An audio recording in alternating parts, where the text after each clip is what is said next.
School की बढ़ती fees और स्कूलों की मनमानी का विरोध किया है अभिभावकों ने और इस विरोध के चलते उन्होंने शिक्षा मंत्री डॉक्टर बीडी कल्ला से गुहार लगाई है। शिक्षा मंत्री डॉक्टर बीडी कल्ला के निवास पर ज्ञापन सौंपा है। बताया है कि निजी स्कूलों की मनमानी चल रही है और मनमाने तरीके से फीस में बढ़ोतरी इनकी तरफ से की जा रही है। आपको बता दें कि शिक्षा राज्य मंत्री जाहिदा खान को भी ज्ञापन सौंपा गया है। संयुक्त अभिभावक संघ के नेतृत्व में यह ज्ञापन सौंपा गया है। आरटीई कानून की पालना नहीं करने के विरोध में यह ज्ञापन सौंपा गया है। आपको बता दें कि न सिर्फ राजधानी जयपुर बल्कि प्रदेश के अलग अलग हिस्सों से भी स्कूल में फीस बढ़ोतरी की बात हो या फिर स्कूल में यूनिफॉर्म और सिलेबस की बुक्स और कॉपीज खरीदने की बात हो, उससे जुड़ी जो भी खबरें आ रही हैं न्यूज 18 राजस्थान से लगातार आपको प्रमुखता से दिखाया। और इस बीच ये अहम मुलाकात की है पेरेंट्स एसोसिएशन ने या कहें कि ज्ञापन सौंपा गया। लवली वाधवा हमारे साथ जुड़ चुके हैं इस खबर पर और जानकारी के साथ। ज्ञापन में क्या कुछ मांगे रखी गई हैं, क्या कुछ बातें हैं? देखिए, मैं आपको बताना चाहूंगा 11 सूत्रीय मांग पत्र जो है वो अभिभावकों की तरफ से सौंपा गया। हालांकि दोनों ही जगहों पर मंत्री जो थे वो नहीं मिले, उनके स्टाफ को ये ज्ञापन जो है जो तमाम अभिभावक थे उन्होंने सौंपा है।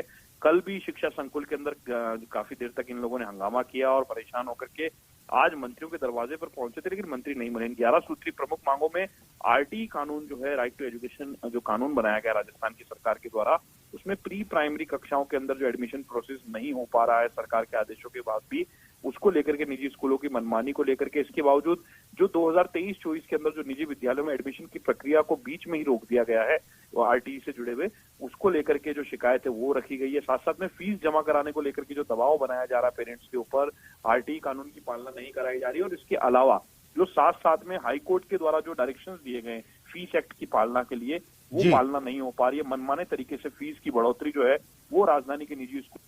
बिल्कुल लवली वधवा, बहुत बहुत धन्यवाद इस खबर को ब्रेक करने के लिए, इस पर जानकारी देने के लिए। जयपुर के विराटनगर से बड़ी खबर है जहां पर तेजपाल मर्डर केस का एक आरोपी गिरफ्तार किया गया। गिरफ्तार आरोपी 2 साल से फरार चल रहा था। आरोपी पर 5,000 का इनाम घोषित था। मामले में 9 आरोपी पहले ही गिरफ्तार हो चुके हैं। विराटनगर पुलिस ने इस मामले में एक और अहम कार्रवाई की है।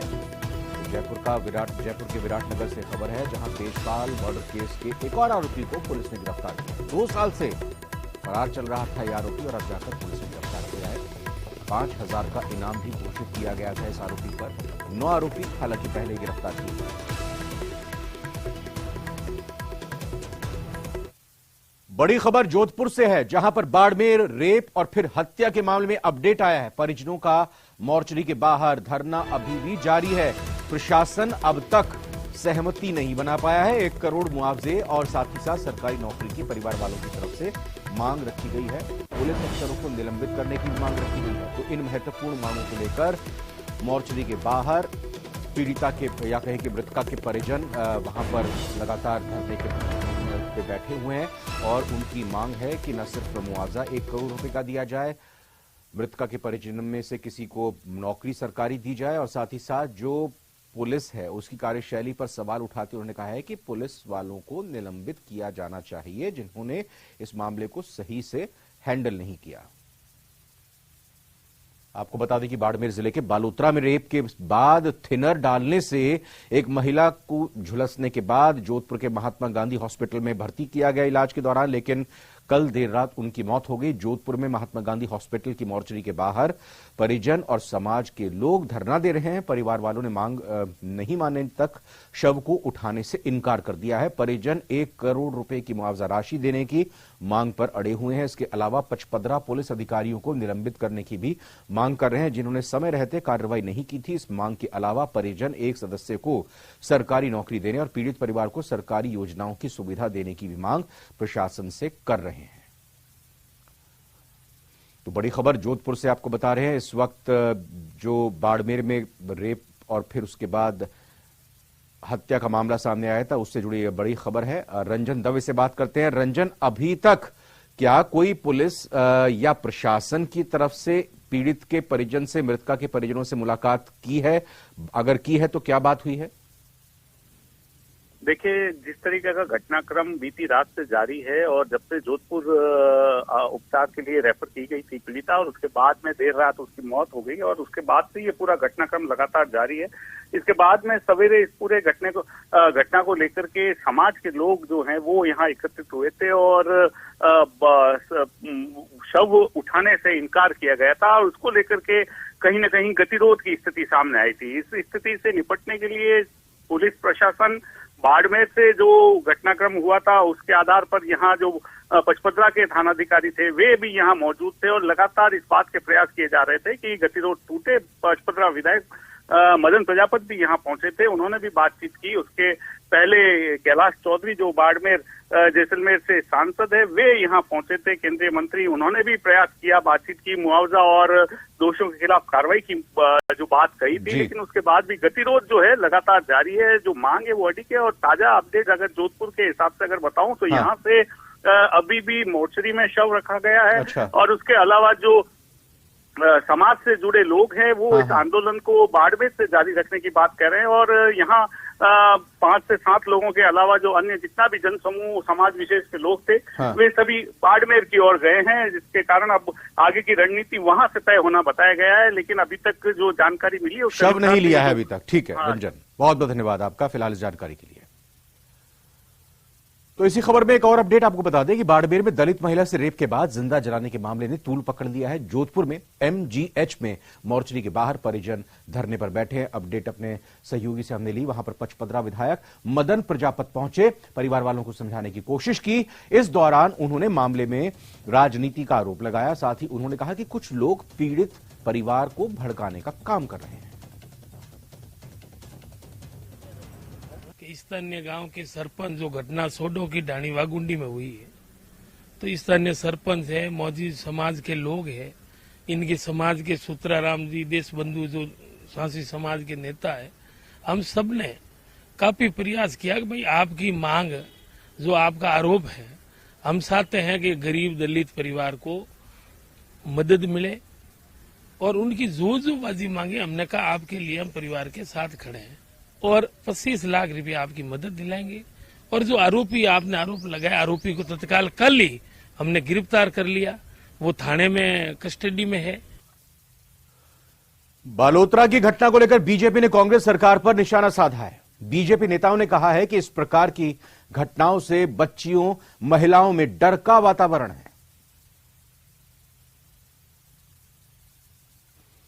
तो बीजेपी इस पूरे मामले पर खुलकर सामने आ गई है। बीजेपी का साफ तौर पर कहना है कि जोधपुर में जो कुछ हुआ या कहें कि बाड़मेर में इस खबर में जो कुछ हुआ उसके बाद फिर जोधपुर लाया गया पीड़िता को इलाज के लिए, उसमें देरी हुई और साफ तौर पर कांग्रेस पर उनका निशाना आया है और उन्होंने कहा है कि बच्चियां और महिलाएं सुरक्षित इस पूरे मामले में नजर नहीं आ रही हैं। बीजेपी की तरफ से लगातार यह कहा गया कि माहौल माकूल नहीं है बच्चों और महिलाओं के लिए। बच्चियों में, महिलाओं में, माताओं बहनों में एक भय का वातावरण बना है और दुर्भाग्य है कि बालोतरा में उस महिला के साथ दुराचार किया गया, जला दिया गया, लेकिन पुलिस प्रशासन ने उसकी अनदेखी की। 6 तारीख को घटना हो गई, अपराधी को गिरफ्तार कर लिया, तो किसके दबाव में उसके ऊपर केस बाद में दर्ज किया गया? क्यों, अगर बर्न यूनिट बालोतरा में नहीं थी तो उसको रेफर जोधपुर क्यों नहीं गया? इसकी मौत का जिम्मेदार कोई है तो राजस्थान की सरकार है। 24 घंटे तक पीड़िता को हॉस्पिटल में उस मरी हालत में ले जाकर मरणशील हालत में भर्ती कराएगा, पर एफआईआर दर्ज नहीं करना। राजस्थान में हर सप्ताह एक निर्भया कांड आकार ले रहा है। ये सरकार के माथे पर कलंक है। सरकार न जाने किसकी सरपरस्ती में ऐसे दुर्दांत अपराधियों पर तुरंत कार्रवाई, एफआईआर दर्ज करने की कार्रवाई नहीं करती। ऑनलाइन एफआईआर की दर्ज करने का दावा बढ़ने वाली सरकार का असली चेहरा बालोतरा बाड़मेर की घटना से सामने आ गया। वहां जब समूह खड़ा होता है तो उन समूह को तितर-बतर करने के लिए खड़ी होती है। उस महिला के साथ दुष्कर्म हुआ विषय को नहीं, बाद में उस महिला की मृत्यु होती है। ये सब विषय लगातार सरकार के जिस प्रकार कानून व्यवस्था जर्जर होती जा रही है, जिस प्रकार तुष्टीकरण की राजनीति के कारण से एक समुदाय के विषय के लोगों के ऊपर शिथिलता, लापरवाही और उनके साथ ढिलाई का काम सरकार कर रही है, उसका एक परिणाम राजस्थान में मुखर होकर दिखना आ रहा है। जयपुर बम ब्लास्ट के आरोपियों के कोर्ट से बरी होने पर कैबिनेट मंत्री प्रताप सिंह खाचरियावास ने अपनी प्रतिक्रिया दी है। उन्होंने कहा है कि इस मामले में राजनीति नहीं होनी चाहिए, बल्कि आतंकवाद के खिलाफ कड़े कानून लाई जानी चाहिए। साथ ही उन्होंने बालोतरा में विवाहिता के साथ हैवानियत पर भी कहा कि ऐसे लोग समाज के दुश्मन होते हैं और उन्हें किसी भी कीमत पर बख्शा नहीं जाएगा। बीजेपी के नेता बार बार कभी बम ब्लास्ट का मामला उठाते हैं, कभी कुछ। बीजेपी के टाइम पे बम ब्लास्ट हुआ था, बीजेपी की सरकार के समय चालान पेश किया गया। हमने साफ कह दिया कि अब की बार राजस्थान की सरकार ऊपर कोर्ट में भी जाएगी, सख्त से सख्त कार्रवाई करेगी।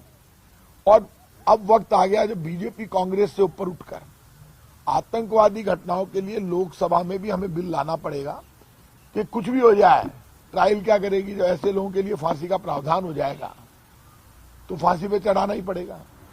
तो अब तो इस देश में लोकसभा में साफ आतंकवादी घटनाओं के लिए बिल लाकर फांसी की सजा का प्रावधान करने का वक्त आ गया।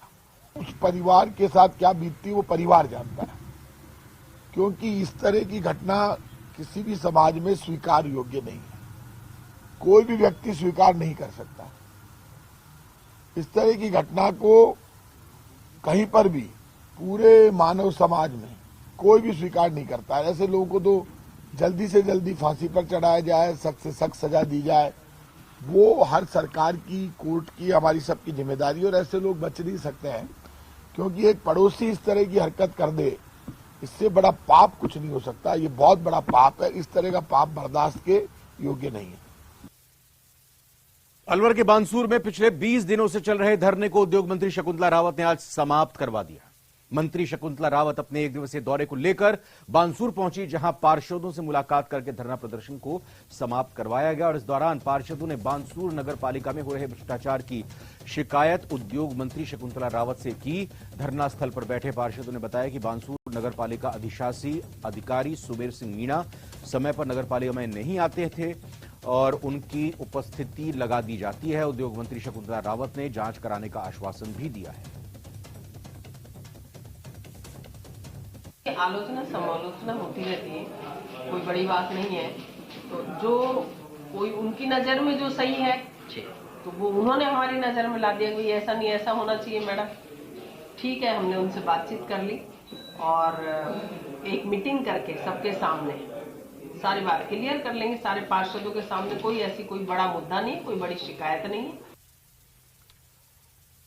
और अब अगली खबर राजसमंद से है, जहां पर बीजेपी राज्य सरकार के खिलाफ 10 अप्रैल को जनाक्रोश महाघेराव करेगी, जिसमें बीजेपी प्रदेश अध्यक्ष सीपी जोशी, प्रदेश संगठन महामंत्री चंद्रशेखर मिश्र, बीजेपी प्रदेश महामंत्री दिया कुमारी समेत प्रदेश के कई बड़े नेता शिरकत करेंगे। बीजेपी जिला अध्यक्ष मानसिंह बारहट के नेतृत्व में शनिवार को कांग्रेस सरकार के खिलाफ जनाक्रोश पत्र जारी किया गया। जिला मुख्यालय पर आयोजित इस कार्यक्रम में बोलते हुए जिलाध्यक्ष मानसिंह बारहट ने कहा कि राज्य सरकार ने 4 साल तक कुछ भी काम नहीं किया और अब आखिरी समय में सरकार रेवड़ियां बांटने का काम कर रही है, जिसे जनता समझ चुकी है। जन आक्रोश महाघेराव 10 अप्रैल सोमवार सुबह 10 बजे कांकरोली बस स्टैंड पर आयोजित हुई। इस आयोजित सभा में हमारे प्रदेश अध्यक्ष जी और प्रदेश संगठन महामंत्री जी चंद्रशेखर जी पधार रहे हैं, इनके सानिध्य में होगी और बाकी सभी नेता इसमें उपस्थित रहेंगे। ऐसी सरकार मैंने पहली बार देख रहा हूं कि भ्रष्टाचार में लिप्त है। भ्रष्टाचार में एक गठबंधन हो गया है, सत्ताधारी दल के नेता, उसमें कुछ अधिकारी और भू माफिया और रेत माफिया मिलकर के जिस तरह का आतंक फैलाया जा रहा है राजसमंद जिले में। कहीं भी यदि कोई जमीन पड़ी हुई फेंसमार निकालनी है और कोई माल निकल रहा है, सारे गठबंधन मिलकर के निकाल रहे हैं। कई बार ज्ञापन दे दिए अधिकारियों को, लेकिन अधिकारी भी इसमें बोल नहीं सकते। कोटा ग्रामीण के सांगोद इलाके में एक युवक ने जहर खाकर सुसाइड कर लिया। मौत को गले लगाने वाले युवक का नाम दिनेश था। करीब 25 साल का वो था। परिजनों का कहना है कि वो गांव की ही एक लड़की को पसंद करता था, उससे शादी करना चाहता था। कुछ समय पहले लड़की की जॉब लग गई, उसने शादी करने से इनकार कर दिया। इसी बात को लेकर दिनेश तनाव में था। हालांकि दिनेश ने यह बात परिवार वालों को नहीं बताई थी। पुलिस जांच के बाद ही असली वजहों का खुलासा हो जाएगा। फिलहाल पुलिस ने खुदकुशी के एंगल से अपनी जांच शुरू कर दी है।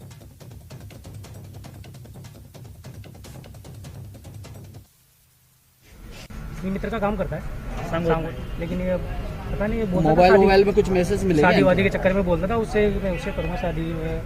लड़की ने मना कर दिया शादी करने। लड़की ने मना कर दिया। लड़की मेरे हिसाब से जॉब लगी उसकी, ऐसे सुनने में आया कि जॉब लगी, तो वो नहीं कर रही है। सांगोद अस्पताल में लेके गए थे, वहाँ से यहाँ लेके आए। कोई कारण था क्या जो इन्होंने जहर खाया? कारण तो कुछ भी नहीं था, पता नहीं। विवाहित है? नहीं, अविवाहित ही है। तो घर में कोई विवाद था क्या? विवाद तो नहीं था। डूंगरपुर जिले के सागवाड़ा थाना इलाके के वगेरी गांव में युवक का संदिग्ध हालत में शव मिलने के बाद सनसनी फैल गई। मृतक युवक कल शाम को घर से निकला था और इसके बाद आज सुबह उसका शव मिला खेत में और उसके बाद सनसनी फैल गई। पुलिस के मुताबिक वगेरी निवासी 38 साल का कचरा डामोर कल शाम घर से खेत जाने के लिए निकला था, रात को वापस नहीं लौटा। इसके बाद परिजनों ने उसकी तलाश की लेकिन उसका कोई सुराग ही नहीं लगा। सुबह फिर से तलाश की, खेत में कचरा का शव मिला। पुलिस ने पोस्टमार्टम के बाद शव परिजनों को सौंप दिया। पुलिस ने मामला दर्ज कर जांच शुरू कर दी है। उदयपुर के टीडी थाना पुलिस ने गोवंश तस्करी के खिलाफ बड़ी कार्रवाई को अंजाम दिया है। पुलिस ने अपनी कार्रवाई में गौवंश से भरी पिकअप को जब्त करते हुए एक आरोपी को गिरफ्तार किया। हालांकि इस दौरान एक आरोपी भागने में सफल रहा। पुलिस आरोपी से पूछताछ कर रही है। जानकारी के मुताबिक देर रात नाकेबंदी के दौरान तेज रफ्तार से आ रही पिकअप को पुलिस ने रुकवाने का प्रयास किया लेकिन चालक नाकाबंदी तोड़कर गाड़ी लेकर फरार होने लगा। पुलिस ने पीछा कर चालक को तो पकड़ लिया लेकिन आरोपी अंधेरे का फायदा उठाकर फरार हो गया। पुलिस ने जब पिकअप पर लगे तिरपाल को हटाकर देखा तो उसमें ठूस ठूस कर उसमें 4 गोवंश भरे हुए थे। पुलिस ने पिकअप को जब्त कर चालक से गोवंश परिवहन के बारे में पूछताछ की तो वो कोई ठोस जवाब नहीं दे पाया और इस पर पुलिस ने उसे अवैध रूप से गोवंश का परिवहन करने का आरोप में गिरफ्तार कर लिया।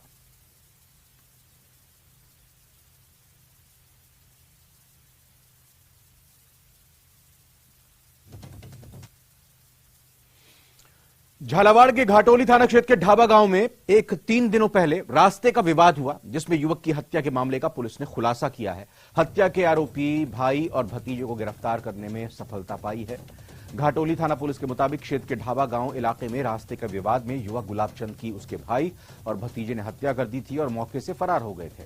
इसी घटना के बाद से ही पुलिस हत्या के आरोपी की गिरफ्तारी के प्रयास में जुटी हुई थी। इसी दौरान पुलिस को सूचना मिली कि दोनों आरोपी अकलेरा क्षेत्र के खुरी गांव में छिपे हुए हैं। इस पर पुलिस ने योजना बनाकर हत्या के आरोपी पिता पुत्र को गिरफ्तार कर लिया।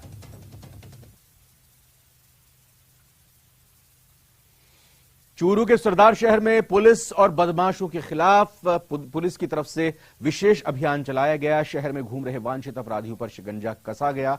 इसके तहत पुलिस ने एक के बाद एक 15 वांटेड अपराधियों को गिरफ्तार किया। इस दौरान थाने के आगे बड़ी संख्या में लोग भी जमा होने लगे। थाना अधिकारी सतपाल बिश्नोई ने बताया कि राजस्थान में बढ़ते अपराध में कमी लाने के लिए विशेष अभियान चलाया जा रहा है जिसके तहत पुलिस की 4 अलग अलग टीमें सुबह से अपराधियों की धरपकड़ में जुटी रही। जिससे पहले भी पुलिस ने 5 लाख के फिरौती मांगने वाले बदमाश को गिरफ्तार किया था।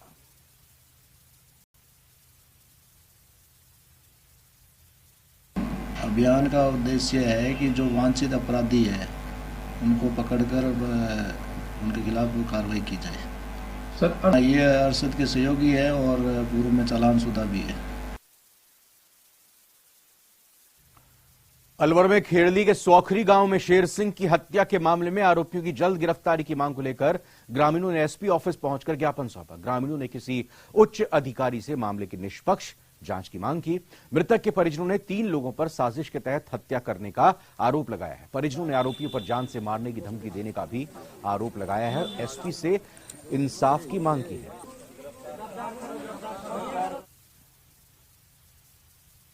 हम लोग एक हत्या के मामले को यहाँ पे लेके आए हैं। सोखरी गांव का मामला है जहाँ पे दबंग जाति के कुछ असामाजिक तत्वों ने एक मजदूर आदमी की रंजिश को हत्या कर दी और वहाँ का जो जांच अधिकारी है अभी तक घटनास्थल पर नहीं गया, जबकि 4 तारीख का ये वाकया है और 4 तारीख के बाद भी आज तक ना तो वहाँ परिवार से मिला है ना ही किसी तरह की कार्रवाई की है। तो पुलिस प्रशासन से हम लोग एसपी गाँव वाले सारे लोग हैं यहाँ पे, सैकड़ों लोग आए हैं इसलिए कि न्याय चाहिए हमें, क्योंकि अगर इस तरह के हत्या के मामले में भी पुलिस इस तरह से लापरवाही बरतेगी तो आम आदमी गरीब आदमी कहां जाएगा। राजसमंद जिले की हॉकी टीम आज अलवर के लिए रवाना हो गई है। टीम अलवर में राज्य स्तरीय ओपन सब जूनियर हॉकी खेलकूद प्रतियोगिता में हिस्सा लेगी। हॉकी प्रशिक्षक गोवर्धन लाल पुरबिया और मोहम्मद कैफ ने बताया कि अलवर सब जूनियर राज्य स्तरीय ओपन हॉकी खेलकूद प्रतियोगिता कल से शुरू होगी जो 3 दिनों तक चलेगी। इस प्रतियोगिता में जिले के 17 साल उम्र के लेकर 18 खिलाड़ी हिस्सा ले रहे हैं। सभी ओपन सब जूनियर हॉकी प्रतियोगिता में राज्य स्तर पर प्रदर्शन करेंगे। दल प्रभारी किशन लाल कुमावत कालूराम पुरबिया भी टीम के साथ अपनी सेवाएं देंगे। राजसमंद सब जूनियर हॉकी प्रतियोगिता राज्य स्तरीय प्रतियोगिता के लिए हमारी टीम अलवर जा रही है, जो लगातार 2018 से अभ्यासरत हैं और कोरोना से बीच में बंद हुए, उसके बाद गेम रेगुलर चल रहा है। मैं हॉकी 3 साल से खेल रहा हूँ, 9th क्लास से। मेरे को केप और गोर्धन सर ने बहुत अच्छा सिखाया। अब क्या कहाँ जा रही है टीम पूरी? टीम यहाँ से पहले बिलवाड़ा सोल्जर जाएगी, वहाँ पे स्टेट का टूर्नामेंट है अंडर 17 में। कितने बच्चे भाग ले रहे हैं? यहाँ पे हमारी पूरी टीम जा रही है 18 खिलाड़ियों की। ब्रेकिंग न्यूज आ रही है सवाई माधोपुर से, जहां पर एक खेत में 11 साल के बच्चे का शव मिला है। बच्चे के शव के क्षत विक्षत टुकड़े मिले हैं। सनसनी फैल गई इलाके। बाटोदा थाने पर 4 दिन पहले गुमशुदगी का मामला दर्ज हुआ था इस बच्चे के लिए। हरिपुरा गांव के खेतों में शरीर के अंग मिलने से सनसनी फैल गई है। 3 अप्रैल को घर से ये बच्चा गौरव उर्फ गोलू घूमने के लिए निकला था। फॉरेंसिक टीम फिलहाल साक्ष्य सबूत जुटा रही है। तो सवाई माधोपुर से बड़ी खबर। इस खबर पर और अपडेट लेंगे, हमारे सहयोगी जुड़ चुके हैं फोन लाइन पर, बात करते हैं। कुछ पता चल पाया अभी तक शुरुआती तौर पर कि क्या कुछ हुआ होगा बच्चे के साथ? जी देखिए, बहुत ही सनसनीखेज ये घटना है और सवाई माधोपुर जिले के बाटोदा थाना क्षेत्र के हरिपुरा गांव की ये घटना है, जहां पर जो 4 दिवस पूर्व ये जो बालक है, जो जिसका नाम गौरव है, ये अपने घर से खेलने के लिए निकला था, लेकिन उसके बाद में इसका कहीं कोई अता पता नहीं लगा। और जब इसका कहीं पता नहीं लगा तो परिजनों ने इसकी जो सूचना थी वो बाटोदा थाना पुलिस को दी। बाटोदा थाना के अंदर ये जो मामला है ये भी दर्ज करवाया गया है, जिसके बाद में आज जब ये सूचना मिली कि खेत में कुछ जो क्षत विक्षत कुछ जो मानव के अंग हैं वो वहां पर बिखरे पड़े हैं, तब ऐसी स्थिति में बाटोदा थाना पुलिस मौके पर पहुंची। एसपी हर्षवर्धन खुद मौके पर पहुंचे और वहां पर ये एफएसएल की जो टीम है वो भी वहां पर पहुंची। जो परिजन है उनको बुलाया गया और उसमें ये जरूर पता लगा कि जो 4 दिवस पूर्व जो बालक लापता हुआ था गौरव, ये उसी के अंग हैं। तो ऐसे में अब तक ये स्पष्ट हो पाया है कि जो बच्चा था उसके साथ में बड़ी एक अनहोनी घटित हुई है, लेकिन अब उसके पीछे क्या कारण रहे हैं, किस तरीके से उसकी हत्या की गई है, वो सब कारणों का पता। कुछ हादसा हुआ है बच्चे के साथ या कोई साजिश है, कैसे यह सब हुआ? गिरिराज, फिलहाल बहुत बहुत शुक्रिया आपका खबर को ब्रेक करने के लिए, इस पर जानकारी देने के लिए। और अब जोधपुर से खबर, जहां पर एमबीएम इंजीनियरिंग कॉलेज से पास आउट अभियंताओं ने हनुमानगढ़ जंक्शन में गेट टुगेदर किया। कार्यक्रम में विभिन्न विभागों में कार्यरत और प्राइवेट कार्य कर रहे अभियंताओं ने हिस्सा लिया और इंजीनियरिंग की पढ़ाई के दौरान की यादें को ताजा किया। कार्यक्रम संयोजक जल संसाधन विभाग के हनुमानगढ़ के मुख्य अभियंता अमरजीत मेहरड़ा ने बताया कि सभी जूनियर और सीनियर प्रतिवर्ष ये कार्यक्रम करते हैं और इसका बार ये कार्यक्रम हनुमानगढ़ में हुआ, जिसमें सभी ने अपनी पुरानी यादें ताजा की। इस कार्यक्रम का मेन उद्देश्य रहता है कि हमारे इंजीनियरिंग कॉलेज के पास आउट जूनियर सीनियर सभी एक मंच पे आके बैठें, डिस्कस करें उनके क्षेत्र में क्या क्या काम अधिकारी या कर्मचारी किस किस एरिया में काम कर रहे हैं। तो हम एक मिलके सभी एक मिलके एमबीएम इंजीनियरिंग कॉलेज का समाज के तौर पे काम करते हैं और हम लोग सभी इंजीनियरिंग कॉलेज के जो पुराने स्टूडेंट्स हैं, इससे सबको मौका मिलता है अपनी पुरानी यादें ताज़ा करने की। बिग ब्रेकिंग के इस बुलेटिन में फिलहाल इतना ही। ब्रेक का वक्त है, आप बने रहिए न्यूज़ 18 राजस्थान के साथ।